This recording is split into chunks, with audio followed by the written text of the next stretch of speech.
এখানে কতগুলো কেস নিয়ে আমরা কথা বলেছিলাম, খেয়াল করো। সেটা হচ্ছে কেস ওয়ান ছিল। কেস ওয়ানটা কি ছিল? কেস ওয়ানটা বলেছিলাম যদি এরকম হয় যে ইন্টিগ্রেশন অফ ডিএক্স বাই এটা ছিল যে এরকম a x square plus b x plus c, এই একটা ফর্ম। অথবা যদি ফর্মটা এমনও হয় যে integration of dx by under root of A x square plus b x plus c, যেখানে কি বলবো দেখো, এটার জন্য হচ্ছে এটা নট ইকুয়ালস টু জিরো, আর এখানেও বলবো হচ্ছে এটা নট ইকুয়ালস টু জিরো। বোঝা গেল? কারণ এ যদি জিরো হয়ে যায় তাহলে কিন্তু এটা কোয়াড্রেটিক হবে না। হ্যাঁ, কোয়াড্রেটিক হওয়ার জন্য এটা নট ইকুয়ালস টু জিরোই হতে হবে আমাদের। তো এই ধরনের যদি কোনো প্রবলেম থাকে, আমি কি বলেছিলাম তাকে না, এটাকে সলভ করার জন্য প্রথমে বলেছিলাম যে এই এক্স স্কোয়ারের যেটা কোএফিসিয়েন্ট থাকবে এটা বের করে দেবে। বেসিক্যালি এক্স স্কোয়ারের কোএফিসিয়েন্ট কত করতে হবে আমাকে? ওয়ান করতে হবে। এক্স স্কোয়ারের কোএফিসিয়েন্টকে ওয়ান করতে হবে। তাহলে আমাদের প্রথমে কাজ হবে যে এই এক্স স্কোয়ারের কোএফিসিয়েন্ট ওয়ান করা। তার মানে ওয়ান তখনই হবে যদি আমরা এটাকে বাইরে বের করিয়ে দিই। এটা বের করিয়ে দিলে দেখো, খেয়াল করে দেখো, ডিএক্স বাই, তাহলে এ তো বেরিয়ে গেল, এ বেরিয়ে গেল। যখনই এ বেরিয়ে গেল তাহলে কি এটা বলতে পারবো যে b by a of x plus c by a. ঠিক আছে? বা এখানেও দেখো, খেয়াল করে দেখো, এখানে তাহলে কি হবে? রুট আন্ডার এ বেরিয়ে আসবে। তাহলে ওয়ান বাই রুট আন্ডার এ বেরিয়ে এলো। হ্যাঁ, ইন্টিগ্রেশন অফ ডিএক্স বাই, তাহলে এটাও আমরা বলতে পারবো x square plus b by a of x plus c by a. এইটাকে আমি বলেছিলাম যে দুটো স্কোয়ারের সাম বা ডিফারেন্সে রিপ্রেজেন্ট করতে, দুটো স্কোয়ারের সাম বা ডিফারেন্সে রিপ্রেজেন্ট করতে। তাহলে এটা হয়ে যাবে one by A integration of dx by, এটাকে দুটো স্কোয়ারের সাম বা ডিফারেন্সে রিপ্রেজেন্ট, আমি ধরে নিয়েছিলাম এভাবে যে এক্স প্লাস পি এটা হোল স্কোয়ার বা মাইনাসও হতে পারে, এখানেও হতে পারে প্লাস বা মাইনাস অফ কিউ স্কোয়ার। তার মানে দেখো, এই একটা স্কোয়ার আর এই একটা স্কোয়ার, এই একটা স্কোয়ার এই একটা স্কোয়ার, দুটো স্কোয়ারের সাম বা ডিফারেন্সে রিপ্রেজেন্ট করতে পারছিলাম। সিমিলারলি তাহলে আমরা এদিকটাও বলতে পারবো যে one by root A integration of dx by under root of x plus বা মাইনাস অফ পি এটা হোল স্কোয়ার প্লাস বা মাইনাস অফ কিউ স্কোয়ার। দেখো, দুটো স্কোয়ারের সাম বা ডিফারেন্সে রিপ্রেজেন্ট করতে হয়েছিল। তাহলে এইভাবে প্রবলেম গুলো সলভ হয়ে যাবে। এইটা একটা কেস ছিল। হ্যাঁ, একটা কেসের দুটো গল্প ছিল। আর একটা কি ছিল, কেস টুটা কি ছিল, এগুলো সব আগের ক্লাসে ভালো করে ডিটেলস করানো আছে, ক্লাসটা দেখে নেবে। আমি জাস্ট, করেছো কেউ বা কেউ করোনি, আমি জাস্ট একবার বলে দিচ্ছি। কারণ এই চ্যাপ্টার থেকে ইন্টিগ্রেশন 100% আসবে, এবার 100%। কেস টুটা কি ছিল দেখবে, যে ইন্টিগ্রেশন অফ, একটা ছিল যে l x plus m by, এটা ছিল হচ্ছে যে a x square plus b x plus c, a x square plus b x plus C এটা ছিল। অথবা আরেকটা ছিল বোধ হয় এরকম, of dx l x, integration of l x plus m by, এটা ছিল root under of A x square plus b x plus c. খেয়াল করে দেখো, এখানে কিন্তু খেয়াল রাখবে, এখানে এলটা নট ইকুয়ালস টু জিরো হবে। এলটা, কারণ এলটা যদি জিরো হয়ে যায় তাহলে কিন্তু লিনিয়ার থাকবে না। কেমন? এলটা নট ইকুয়ালস টু জিরো করতে হবে। সিমিলারলি এখানে কি হবে দেখো, এই এটাও নট ইকুয়ালস টু জিরো হবে। ওকে, কারণ এটা যদি এ জিরো হয়ে যায় তাহলে কিন্তু এটা কোয়াড্রেটিক হবে না। তার মানে বেসিক্যালি কি বলছি ভালো করে বলছি, ওপরে লিনিয়ার টার্ম থাকতে হবে আর নিচে কোয়াড্রেটিক থাকতে হবে। কি বললাম? ওপরে লিনিয়ার থাকতে হবে, লিনিয়ার মানে ডিগ্রি ওয়ান আর কি, এটা এক্স এর ডিগ্রিটা ওয়ান, এটা লিনিয়ার থাকতে হবে, আর নিচে কোয়াড্রেটিক পলিনোমিয়াল থাকতে হবে। ক্লিয়ার? সিমিলারলি এখানেও দেখো, এলটা নট ইকুয়ালস টু জিরো, আর হচ্ছে এটা নট ইকুয়ালস টু জিরো। খেয়াল করে দেখো, ওপরটা লিনিয়ার আছে আর নিচে কোয়াড্রেটিক আছে। ঠিক আছে? নিচে কোয়াড্রেটিক আছে। ঠিক আছে, নিচেটা কোয়াড্রেটিক আছে। এই ধরনের যদি কেস আসে, এই কেসটা ইম্পর্টেন্ট, এই কেস দিয়ে অঙ্ক আসবে একদম 90% শিওর যে এই কেসটারই প্রবলেম আসবে। সে কারণে এই কেসটার প্রবলেমের উপরে আমরা খুব বেশি জোর দেবো। ওকে, এই কেসের প্রবলেমের উপরে খুব বেশি আমরা জোর দেবো। তাহলে এইরকম ধরনের যদি কেস আসে, আমি বলেছিলাম যে সলভ করতে কি হবে না, ওপরে যেটা লিনিয়ার থাকবে এই লিনিয়ারটাকে আমরা লিখবো দেখো l x plus m equals to, দুটো কনস্ট্যান্ট ক্রিয়েট করবো, একটা হচ্ছে কে ওয়ান আর একটা কে টু। আমরা বলছি k one ddx of, ddx of মনে রাখবে ডিনোমিনেটর, ডিডিএক্স অফ ডিনোমিনেটর। ঠিক আছে? Ddx of denominator. তাহলে ডিনোমিনেটর কোনটা আছে দেখো, ডিনোমিনেটর আছে হচ্ছে যে a x square plus b x plus c. Okay, plus k two, এটা মনে রাখবে, ঠিক আছে। লিনিয়ার টার্ম ইকুয়ালস টু, বা l x plus m equals to কে1 ddx of denominator, plus k two. আমাদের কাজ হবে এখান থেকে কে1 আর কে2টাকে ফাইন্ড আউট করে নেওয়া, ঠিক আছে। তো এইটা প্রবলেম আগের দিন একটা সলভ করে দেখিয়েছিলাম, আবার আজকেও সলভ করে দেখাবো, কিভাবে সলভ করা যায় সেটা আমাদেরকে শিখতে হবে। এটা একটা কেস ছিল, কেস 2। আর একটা কেস ছিল, ঠিক আছে। কারো অসুবিধা নেই তো এখান পর্যন্ত? আশা করি অসুবিধা নেই। এই জায়গাটাকে ভালো করে মনে রাখতে হবে, এই জায়গাটা প্লাস এই ফর্মগুলোকে খুব ভালো করে মনে রাখতে হবে, ঠিক আছে।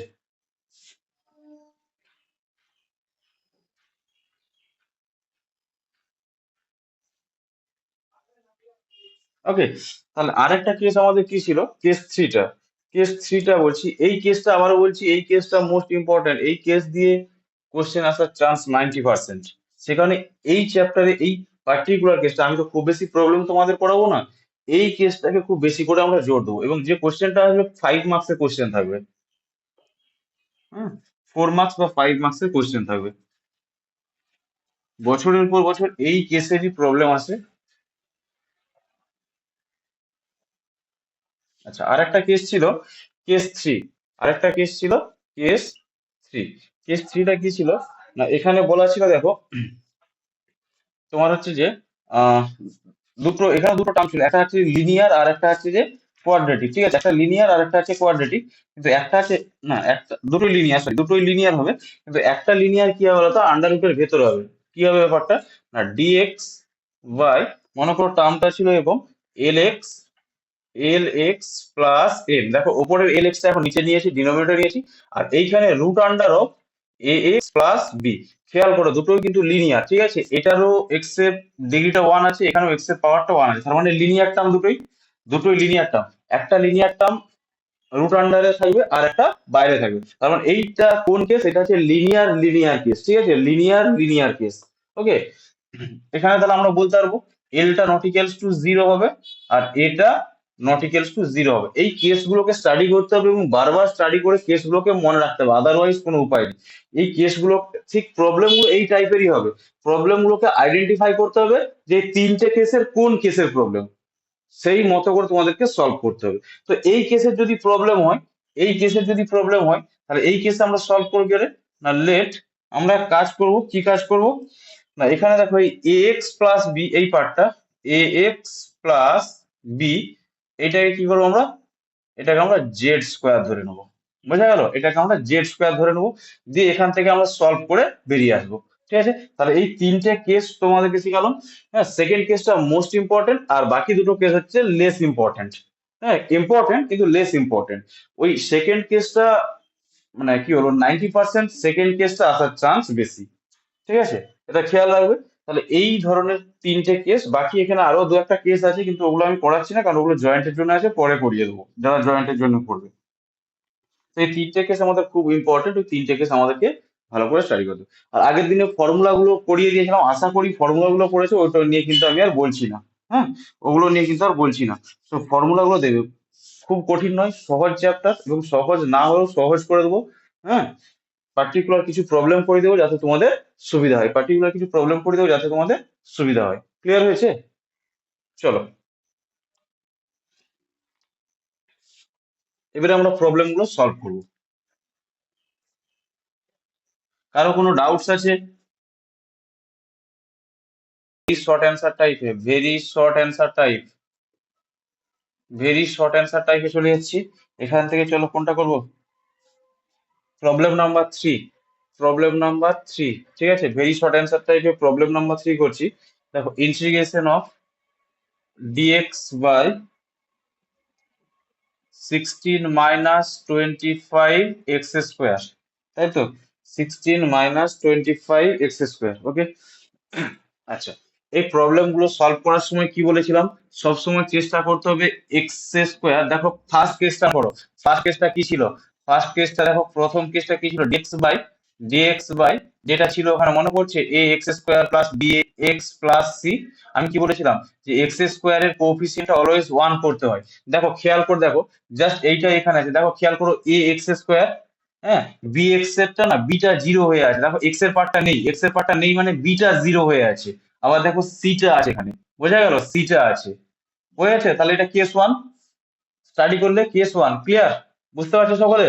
দেখো এখানে বি এর পার্টটা কিন্তু জিরো হয়ে আছে, কারণ এক্স এর পার্টটা নেই মানে বিটা জিরো হয়েছে। তাহলে কি বলেছিলাম এই পার্টটা সলভ করার সময়, আমি বলেছিলাম যে এক্স স্কোয়ারের কোএফিসিয়েন্ট কে ওয়ান করতে হবে। তো চলো তাহলে ফার্স্ট কাজ হচ্ছে এক্স স্কোয়ারের কোএফিসিয়েন্টটাকে আমাকে ওয়ান করতে হবে। তাহলে এক্স স্কোয়ারের কোএফিসিয়েন্ট যদি আমাকে ওয়ান করতে হয়, তাহলে ইন্টিগ্রেশন অফ, এক কাজ করছি, ডিএক্স বাই, খেয়াল করো, 25টা কমন নিয়ে নিচ্ছি, তাহলে 25টা কমন নিয়ে নিলে কি হবে, এটা 16/25 মাইনাস এক্স স্কোয়ার। দেখো এক্স স্কোয়ারের কোফিসিয়েন্টটা ওয়ান চলে এসেছে, ক্লিয়ার হয়েছে।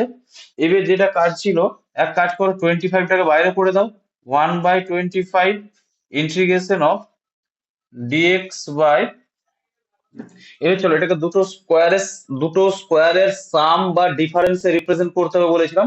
তো এখানে দেখো দুটো স্কোয়ার মানে কত হবে, এটা হবে 4/5,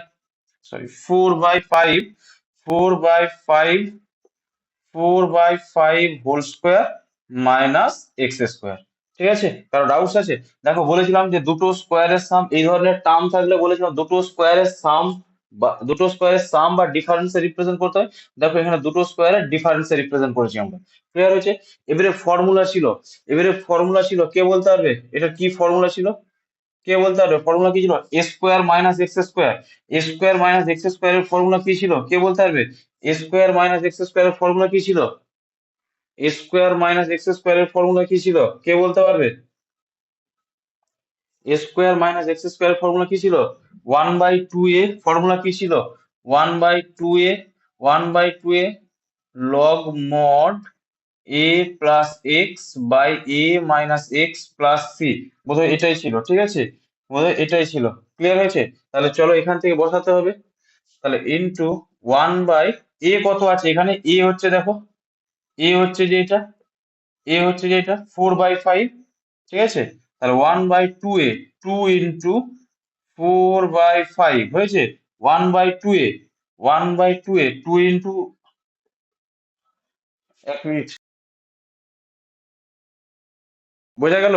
তাহলে এ স্কোয়ার মানে কি হবে, দেখো 1/2a, এ কত আছে, এ হচ্ছে 4/5, তাহলে 1/2a লগ মড, কি হবে দেখো, a plus x, a plus x 4/5 plus x by 4/5 minus x plus c, হয়েছে, বোঝা গেল, ক্লিয়ার। এবার চলে আসো এখানে, এখানে চলে আসো, দেখো এখান থেকে কি আসবে, 1/25, জাস্ট ক্যালকুলেশন করো, এটা কত আসবে, 5/8 ইন্টু লগ মড, এর ভেতরটাতে একটুখানি সিম্পলিফাই করে দাও, তো এখানটাকে একটুখানি সিম্পলিফাই করে দাও।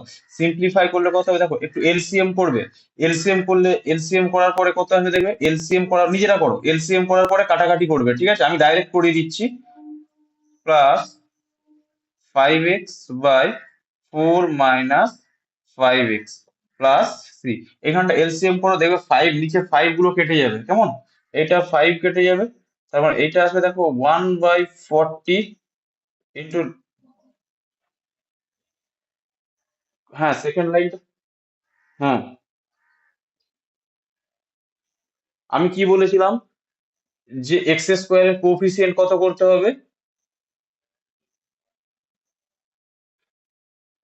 ওয়ান করতে হয় বলেছিলাম তো, এক্স স্কোয়ারের কোফিসিয়েন্ট ফার্স্ট কেস, তার জন্য এক্স স্কোয়ারের কোফিসিয়েন্ট ওয়ান করার জন্য তাহলে 16/25টা কমন নিয়ে নিতে হবে, তো কমন নিয়েছিলাম, তো এখানে কমন নিলে তাহলে 16/25 করে রাখতে হবে না, তুমি এখনো এখানে আছো, তাড়াতাড়ি তোলো, তাড়াতাড়ি তোলো, লগ মড 4 প্লাস, আচ্ছা ঠিক আছে চলো, বোঝা গেছে কেন করেছিলাম, কারণ এখানে প্রত্যেকটা প্রবলেম তোমাদেরকে ক্লিয়ার করিয়ে দেবো যাতে তোমাদের সুবিধা হয়। আমি বলেছিলাম না, একদম কেসগুলো ভালো করে স্টাডি করবে, কারণ আমি বলেছিলাম যে x square coefficient always one করতে হবে, তারপর প্রবলেমটা স্টার্ট করতে হবে। ওই জন্য এক্স স্কোয়ার কোফিসিয়েন্ট আগে আমি ওয়ান করার চেষ্টা করি, দেখো এক্স স্কোয়ার কোফিসিয়েন্ট ওয়ান এসেছে, তাহলে ওয়ান যখন হবে তার 25টা কমন নিতে হবে, তারপর প্রবলেমটা স্টার্ট করেছি, ঠিক আছে। খুব ভালো একটা চ্যাপ্টার, যদি লজিক গুলো ধরতে পারো আর কিভাবে করছি যদি একটুখানি বুঝতে পারো, কঠিন না, একদমই সোজা। আর এই চ্যাপ্টারটা যে বুঝে নিতে পারবে বাই পার্টসও তার কাছে অনেক সহজ হয়ে যাবে। ইন্টিগ্রেশন এটাই হচ্ছে একটু টাফ চ্যাপ্টার, কিন্তু আমি বলছি তোমাদের টাফ লাগবে না, আমি আস্তে আস্তে হাতে ধরিয়ে অঙ্কগুলো করিয়ে দেবো। ঠিক আছে, চলো।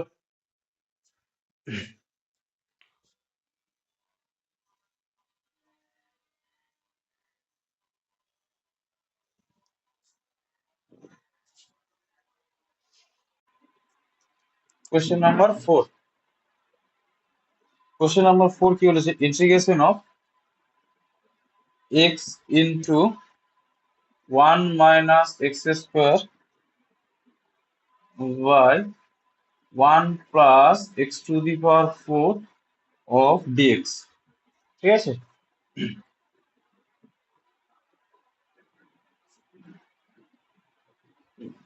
চলো বলো কিভাবে এটা সলভ করবো, কে বলতে পারবে? কারণ এখানে দেখো খেয়াল করো, আমি যে কেসগুলো স্টাডি করেছি কোনো কেসের সাথে কিন্তু মিলছে না, ফর্মটা কোনো কেসের সাথে মিলছে না। তাহলে আমাকে একটা কাজ করতে হবে কি, প্রথমে আমাকে প্রথমে আমাকে আমাদের যে কেসগুলো ছিল সেই কেসগুলো মতো সাজিয়ে নিতে হবে। না সাজিয়ে নিলে আমরা কিন্তু প্রবলেমটা সলভ করতে পারবো না। ঠিক আছে, তাহলে সাজিয়ে নিতে হলে একটা কাজ করতে হবে। কি কাজ করতে হবে?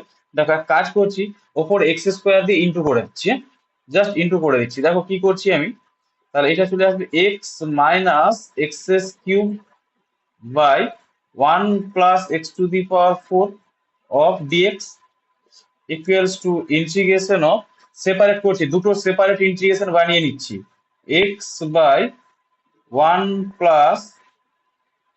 এটাকে লিখছি x² তার whole square of dx minus integration of x³ by 1 + x⁴ of dx. কারো আপত্তি আছে এখান পর্যন্ত? আশা করি কারো সমস্যা নেই। এই পর্যন্ত কারো কোনো সমস্যা আছে? হ্যাঁ মাইনাস ছিল তো, মাইনাসটা তো মাইনাসই হবে রে বাবা, এই তো মাইনাস ছিল, মাইনাসটা করবি। দুটো সেপারেট ইন্টিগ্রেশন বানিয়েছি আর কিচ্ছু করি, শুধু এইটাকে দেখো এটা এ করছি। এবার দেখো এক কাজ করছি, এই প্রথম ইন্টিগ্রেশনটার জন্য, ফার্স্ট ইন্টিগ্রেশনটার জন্য এক কাজ করছি, x² = z ধরে নিচ্ছি। ঠিক আছে, একদম ফার্স্ট চ্যাপ্টার গল্প, সাবস্টিটিউশনের প্রথম চ্যাপ্টারটা, x² = z ধরে নিচ্ছি। চলো এখান থেকে বলো এটা কি হবে, 2x dx equals to dz, 2x dx equals to dz হয়েছে। তাহলে চলে আসো এখান থেকে, তাহলে কি বলতে পারবো, x dx equals to dz/2, তাই তো? তাহলে x dx এর জায়গায় কি লিখতে পারবো, x dx এর জায়গাতে কি লিখতে পারবো, এই x dx এর জায়গাতে কি লিখতে পারবো, dz/2।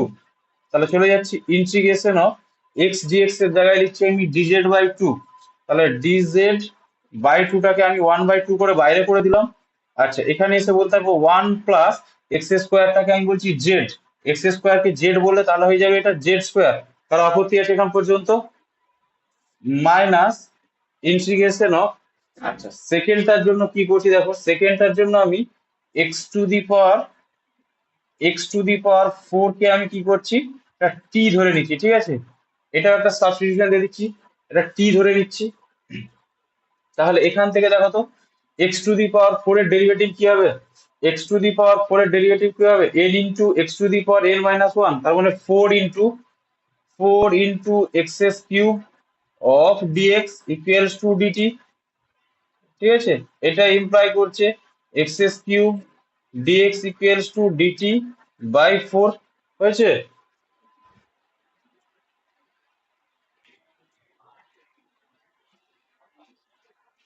আচ্ছা আচ্ছা ঠিক আছে, ঠিক আছে না, ঠিক আছে এটা বোঝা গেছে, ক্লিয়ার হয়েছে। এবার চলে যাচ্ছি, দেখো এই x² dx টা উপরে আছে, দেখো x² dx টা উপরে আছে, x² dx এর জায়গায় তাহলে কি লিখবো, dt/4। আচ্ছা dt/4 আছে, তাহলে 1/4টাকে আমি বাইরে বের করে দিলাম, 1/4টা বাইরে করে দিলাম, খেয়াল করো 1 + x⁴ কে কি নিয়েছিলাম, x⁴ কে আমরা t নিয়েছি, তার মানে এটা t হয়েছে। বোঝা গেছে, ক্লিয়ার? কারো কোনো ডাউটস আছে? এখান পর্যন্ত? আশা করি কারো ডাউটস নেই। তাহলে এটা চলো 1/2, খেয়াল করে দেখো তো এইটা ফর্মুলা কি আছে বলো তো, কে বলতে পারবে? এই এই চ্যাপ্টারে দি সাবস্টিটিউশন, সেকেন্ড চ্যাপ্টারে ইন্টিগ্রেশন, ভালো করে খেয়াল করে দেখো। এ square plus x square, A square plus x square বা এক্স স্কোয়ার প্লাস এ স্কোয়ার, একদম ফার্স্ট ফর্মুলা। কে বলতে পারবে? A square plus x square, A square plus x square বা এক্স স্কোয়ার প্লাস এ স্কোয়ার, এক্স স্কোয়ার প্লাস এ square, কি ছিল formula? কি ছিল রে বাবা? ওয়ান বাই এ, ফর্মুলাটা কি ছিল? এর ফর্মুলাটা কি ছিল? ফর্মুলা ছিল one by A tan inverse X by A plus C, এটা ছিল ফর্মুলা। ঠিক আছে, তাহলে এখানে এ কত আছে? এ হচ্ছে যে ওয়ান, যদি অসুবিধাটাকে স্কোয়ার করে নাও না, এ কত আছে? ওয়ান। তাহলে আমরা বলতে পারি one by one, one by one আমি লিখবো না, কারণ one by A, one by one আমি আর লিখছি না, হ্যাঁ, একদম চলে যাচ্ছি tan inverse X by A, তার মানে এখানে জেড বাই এ, এ মানে হচ্ছে ওয়ান হবে। চলো লিখে দিলাম, ঠিক আছে, হয়েছে। আচ্ছা, সিটা আমরা লিখবো না, সিটা আমরা একদম ইন্টিগ্রেশন কমপ্লিট করে লিখবো, হয়েছে। এটা প্রথম ইন্টিগ্রেশনটা কমপ্লিট করলাম। মাইনাস ওয়ান বাই ফোর, এটা কি আসবে কেউ বলতে পারবে? এটা কি আসবে কেউ বলতে পারবে? এটা লগ আসবে, লগ। ঠিক আছে, one by X, one by X এর ইন্টিগ্রেশন লগ এক্স, অ্যাকচুয়ালি এটা one by one plus T আছে, কিন্তু এটা লগ আসবে। কারণ দেখো, ওয়ান প্লাস টি কে যদি আবার সাবস্টিটিউশন দিয়ে দিই, ডিটি ইকুয়ালস টু, ধরো কিছু একটা যদি ধরে নিই আমরা, ডি ওয়াই যদি ধরে নিই, সেটা তার মানে বেসিক্যালি এটা লগ আসবে, লগ। তাহলে দেখো লগ মড ওয়ান প্লাস টি প্লাস সি, হয়েছে, ক্লিয়ার। আমি উপরটা একটু ইরেজ করে দিচ্ছি, ওপরটা একটু ইরেজ করে দিচ্ছি। তাহলে আমি বলতে পারবো, এইটাকে কি বলতে পারবো? One by two tan inverse, বলো তো জেড এর ভ্যালু কত ছিল?